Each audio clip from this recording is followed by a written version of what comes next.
We are back with the edition of Monday Night Raw. Yes. This was a really, really good show, I will say. Yes, I think this was one of the, really good, unique Monday Night Raws I've seen. And I did watch Raw Talk, so I'm gonna definitely include that. So the video might be a little longer, but it's all right.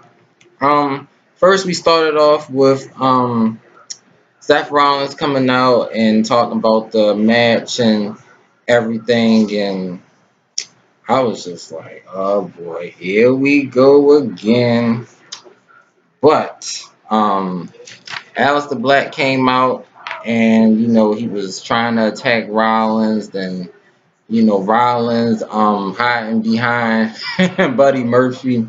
That's so funny. He'd be like, it's like he be in the ring and then he'll back up slow and then slide out and then stay back. Like Rollins is funny though. But I really think, if I was just thinking, like, if it's Rollins versus Aleister Black at SummerSlam, that could be really cool because they have been fighting for a while. So I wouldn't mind seeing that. And well, and next up we had the match.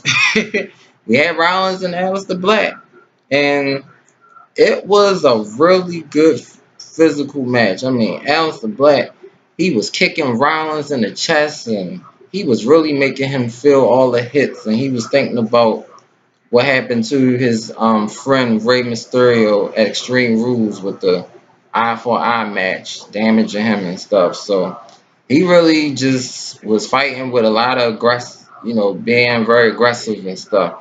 So he kept on going, kept on fighting. His kicks was so lethal. Rollins was just out the ring, running, out. And then it was the point where Aleister Black came out the ring, gave Buddy Murphy the Black Mass kick, and the same thing to Rollins. So they was both out, and looked like he was about to win.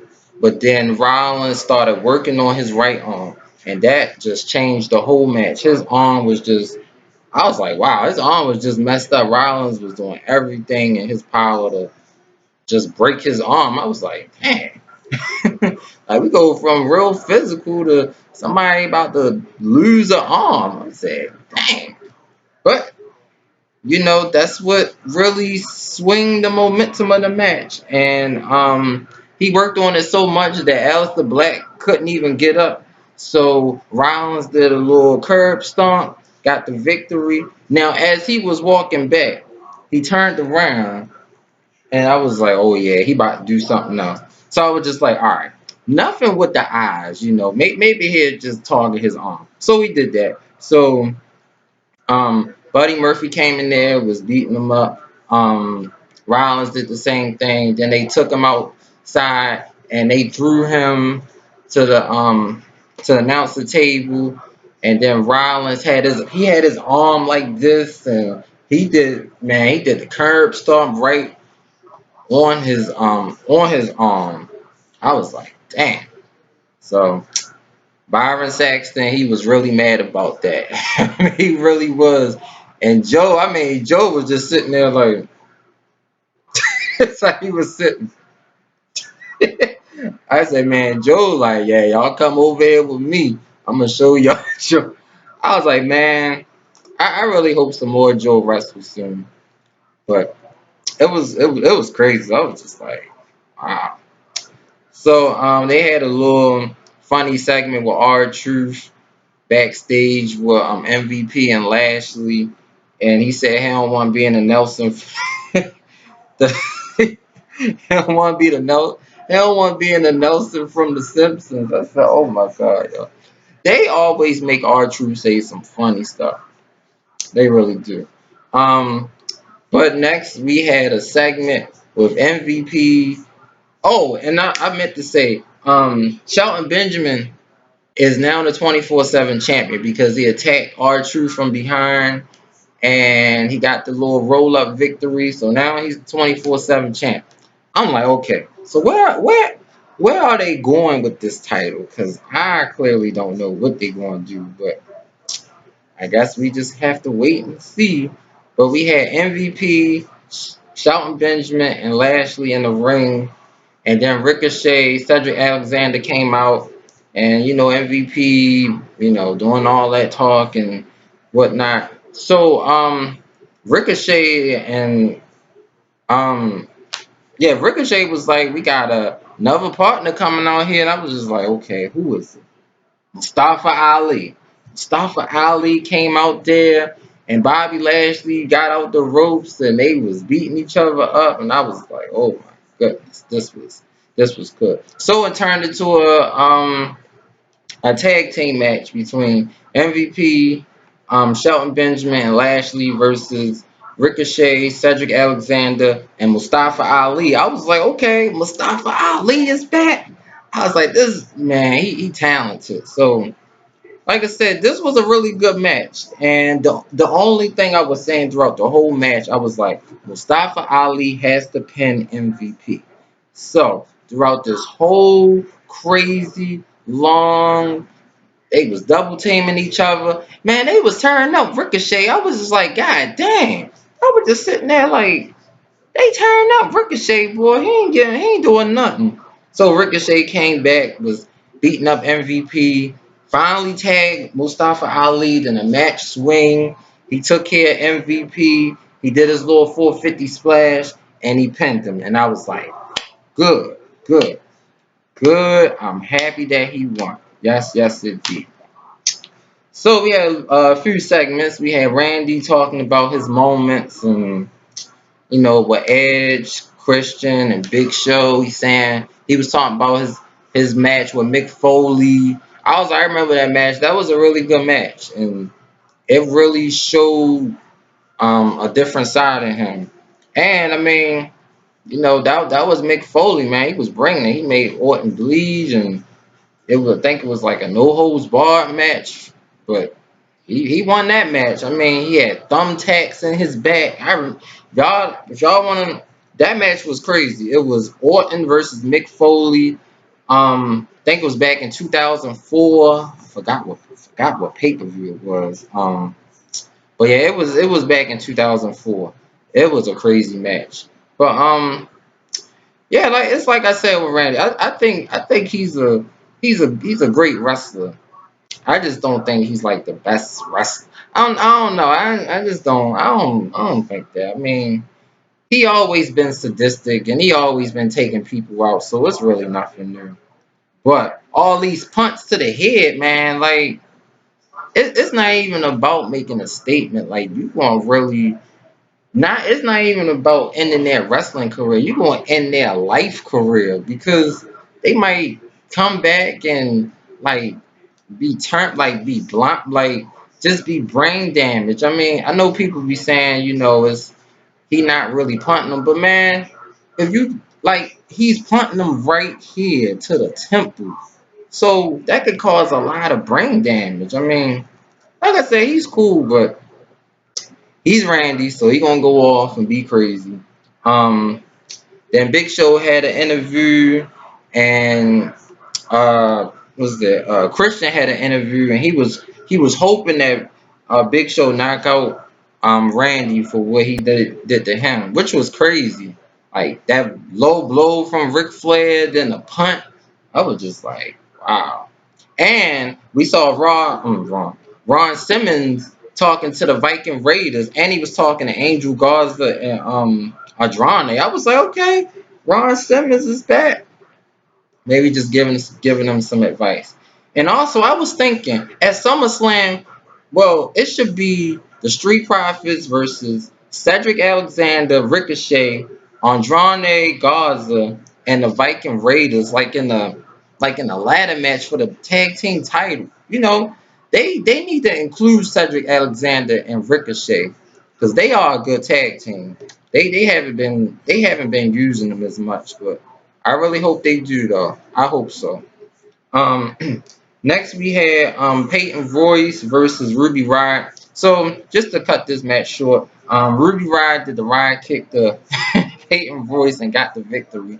So it was cool. I was just like, all right, glad she got the victory over Peyton Royce. So the next segment that was funny, Angel Garza and Adrane was backstage. So they was talking, and then the Street Profits came out of nowhere. I was like, that's all you heard was I'm like, yo, this is funny.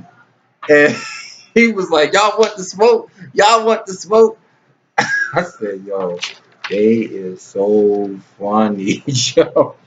Which turned into their match with Angel and Andrade, and it was funny because as soon as they came into the ring, Angel and Andrade did the same thing. So I was like, oh my god, yo, this is crazy. This is crazy. So they had a match. It was a cool match, cool back and forth match. But the Street Profits they just got on the roll, and Montez Ford he pinned Angel Garza with that big old 450 splash or that big crazy flying move he be doing. It was really cool. It really was. Um, and next. Whew, this was a good show. I like to say I love Oscar. Oscar is so funny. When she came out there with Bailey and Sasha in the ring, I don't know what she was saying. I was just like, "Go ahead, Oscar. Go ahead, Oscar." Asha, Sasha, not ready for Oscar. I love that, man. I always love that. So, just to speed this up a little bit, Kyrie Sane has pinned Born Bailey. I know I did a video about it earlier, but I was just like, yes, goodness, yes. Kyrie has beaten Born Bailey.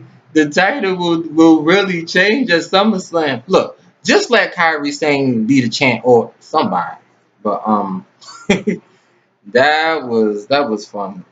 Yeah, I was just so happy that Kyrie Sane won though. So it looks like we're gonna have another match with Drew and Dolph, and I was just like, wow. So I guess Drew gonna pick the stipulation next week. I'm like, oh Lord, here we go. Then we had the Big Show versus Orton.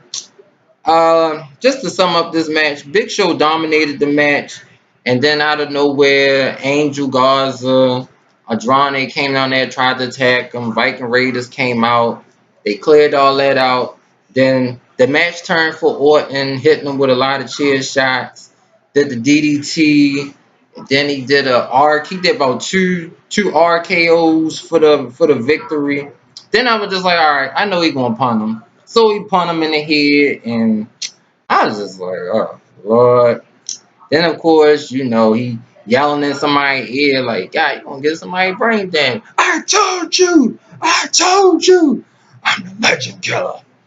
I'm like, yeah, yeah, yeah. You got dominated, so that's what I was saying. I was like, okay. But I did see Raw talk though. They had Rollins, and I thought Rollins and R-Truth. This a little bonus. So I watched Raw talk. So Rollins was talking about what he did to Ray, and R-Truth was mad, boy. I was like, yo, R-Truth just if they have a little war because of that, I'd be like, oh, that'd be cool, But I'm like, man, R-Truth is so funny. Um, so I was thinking down the road, I think Dominic, I guess he might come back and just, I don't know, maybe face him again. Because it was cool seeing him, but I was like, we'll see. And next we had Shayna Baszler. She spoke some truth, boy. I'm just letting y'all know she spoke some truth. She was like, those divas, they don't do nothing in the back. They just do their hair and do makeup. I was like, wow. Ooh, she said some truth. And she just said, like, she's very dominant. And I agree. She dominated everybody in Elimination Chamber. She should have won at WrestleMania.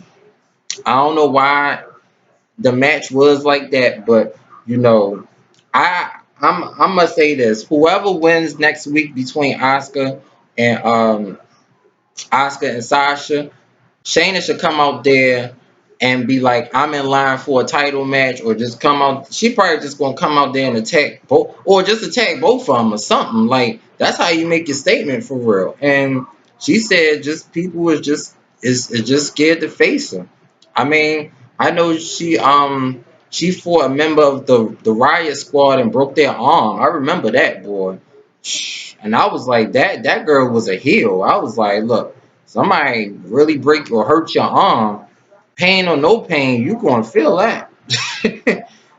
I just like with Alistair Black, like he was that was just some pain. But I just think Shayna should be women's champion. If it's not Shayna, then it should be the EST, Bianca Belair, you know? Or and then I was just thinking, um I think Rhea Ripley should come to Monday Night Raw, and it would really change up a lot because Rhea Ripley and Shayna Baszler had a crazy match at NXT, so it would be cool if they could renew their rivalry. Then Charlotte's still injured. Becky's still out. So when everybody come back, it could just be like it could be really good. So I really hope that Shayna goes for the title. She should, and I know she will. And it's just crazy. Like she just said, people just don't want to face her. I mean, hey, when you that dominant, and she said she left, you know, UFC to come here, so it's she. I really believe she's going to have a lot of competition. I think if Bianca Belair, I think it'll be Asuka. It'll definitely be Charlotte because it was between Charlotte and Shayna at the Royal Rumble, and well, Charlotte won, so that's a little reminder right there too. But like I said, this was a good show. Praise, good Raw talk. And they had Mustafa Ali out there. But I was just glad that he back. So hopefully he can win a US belt. And I hope y'all enjoyed my review. Yes, I hope y'all enjoyed it. No, I went over 17 minutes. Sorry for 17 minutes, but for 17 minutes I was talking some good stuff. But yeah, like I said, I really enjoyed the show, and I just hope Shayna dominates and be the champion. So hope y'all enjoyed this review. Like, comment, and subscribe, and share. Share this to everybody. I hope everybody agrees that Shayna needs a title push. She dominated at the Elimination Chamber. She dominated at the Chamber, baby. If she beat all them people up in like 2 seconds, I was just sitting there eat. I was just sitting there drinking my coffee. I was just like, God, I was like, dang, she beat them in 2 seconds. I could have just looked at the whole show. Sorry, no. Subscribe, y'all. Subscribe right now. Right now. Go subscribe right now.